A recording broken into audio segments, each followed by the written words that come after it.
Pregnancy is an exciting and nerve-wracking time in a woman's life. You want to do everything right to help your baby develop, but it's easy to make common pregnancy mistakes. Fox Medical Team's Beth Galvin joins us live from Atlanta to talk about this.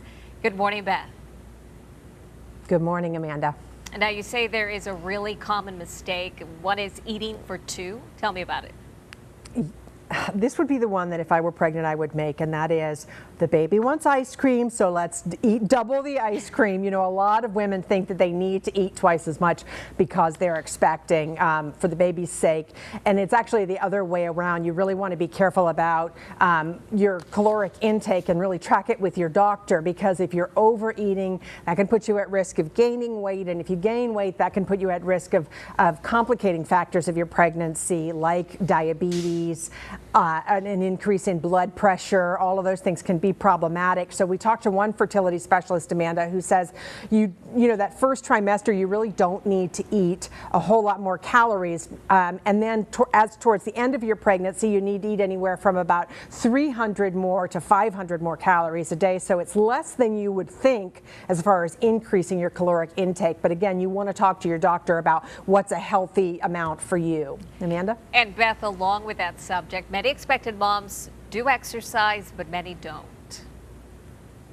Yeah, and I think that overall, if you are, somewhat active, it is a good idea to exercise during your pregnancy. It's recommended that pregnant women try to get at least 30 minutes of moderate exercise most days of the week. And that moderate exercise can be walking, jogging, riding a stationary bike, taking an aerobics class, things like that. If you are already, a more elite level athlete, it's okay to continue training during your pregnancy with your doctor's supervision.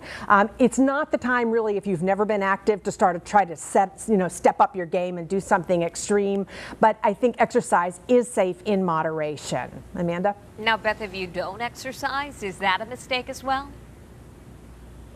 I think not exercising is a mistake in the sense that it can also make it harder for you during your pregnancy. We know from scientific studies that women who exercise regularly and do a moderate workout regularly during their pregnancy have an easier pregnancy, they have an easier and they have a faster recovery after they have their baby. So there is really a role for exercise here, and I think that it also can help you burn off some of the anxiety and stress of being pregnant, being able to get out and sort of exercise and get that off your mind. Amanda? Yeah, happy pregnancy equals a happy mama. That's all we want. Exactly. Beth, thank you.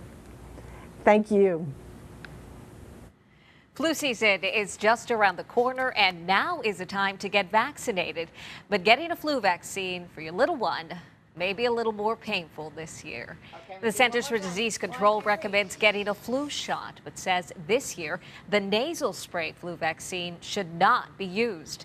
The CDC based their recommendation on data that shows the nasal spray flu vaccine provided poor or low protection against the flu from 2013 to 2016.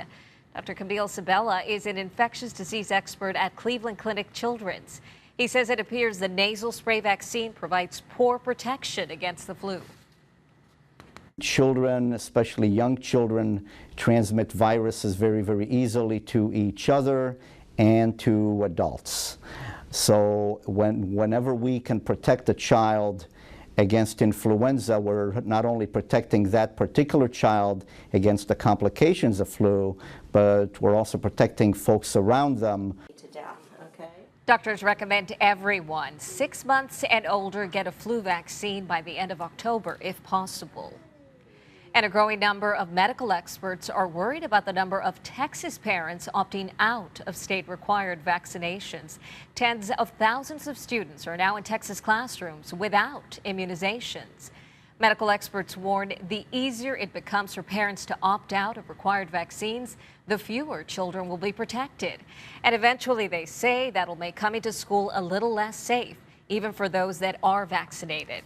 But it's become a contentious political debate throughout the state and the country, with many turning to the internet for incorrect information about the dangers of vaccines. Experts say that puts public health at stake. What makes you worried about the vaccines? And then usually they say something like, well, you know, I read on Facebook. What you decide and what you do can affect your neighbor, it can affect your grandparent, it can affect anybody around you. We see a lot of new babies every day, and what we don't feel is fair is for our babies to walk through a waiting room of someone who potentially, who is not protected and could potentially have a very contagious disease. It is 6:56 right now. Coming up, after years of scrutiny over how the NFL handles concussions and brain injuries, the organization has made a pledge to improve player safety. We've got the details after the break.